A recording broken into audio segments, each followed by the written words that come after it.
தமிழகம் எங்கும் கிளைகள் கொண்ட Annamal institute of hotel management and hospital management படிப்பில் சேர்வதற்கான அட்மிஷன் நடைபெறுகிறது. பெரும் முதலாளிகளுக்கு ஆதரவாக பண்ணை உரிமையாளர்கள் செயல்படுவதால் சிறு குறு வியாபாரிகள் பாதிப்படைவதாக முட்டை வியாபாரிகள் சங்கத்தின் தலைவர் செல்லப்பாண்டி தெரிவித்தார். கன்னியாகுமரி மாவட்டம் கலுவன்திட்டை பகுதியில் தென் மாவட்ட முட்டை வியாபாரிகள் சங்கத்தின் சார்பில் மாவட்டத்தில் உள்ள மொத்த மற்றும் சில்லறை விற்பனை முட்டை வியாபாரிகள் உடன் கலந்தாய்வு கூட்டம் நடைபெற்றது.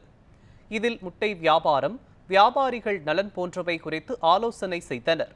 தொடர்ந்து செய்தியாளர்களை சந்தித்த தென் மாவட்ட முட்டை வியாபாரிகள் சங்கத்தின் தலைவர் செல்லப்பாண்டி, நாமக்கல்லில் தினசரி முட்டை சந்தை அறிமுகப்படுத்தப்பட்டதால் தமிழகத்தில் பல்லாயிரக்கணக்கான வியாபாரிகள் பாதிக்கப்பட்டு வருவதாக தெரிவித்தார்.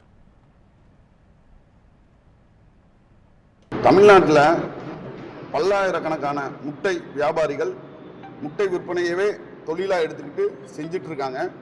நாமக்கல்லில் தினசரி மார்க்கெட்டு அறிமுகப்படுத்தியிருக்காங்க. இது எங்களுடைய வாழ்வாதாரத்தை பாதிக்குது. அது எப்படி பாதிக்குதுன்னா, தினசரி இன்னைக்கு நாங்கள் முட்டை பர்ச்சேஸ் பண்ணுறோம், பல்காக பர்ச்சேஸ் பண்ணுறோம், இன்னைக்கு ரேட்டு வைக்கிறாங்க, திடீர்னு நாளைக்கு ஈவினிங் ரேட்டை குறைச்சிடுறாங்க. எங்களுடைய ஸ்டாக் முட்டைக்கு விலை குறைஞ்சிருச்சு. இதனால் அதிகமான சேதாரம் அடையுது, அதிகமான இழப்பு ஏற்படுது.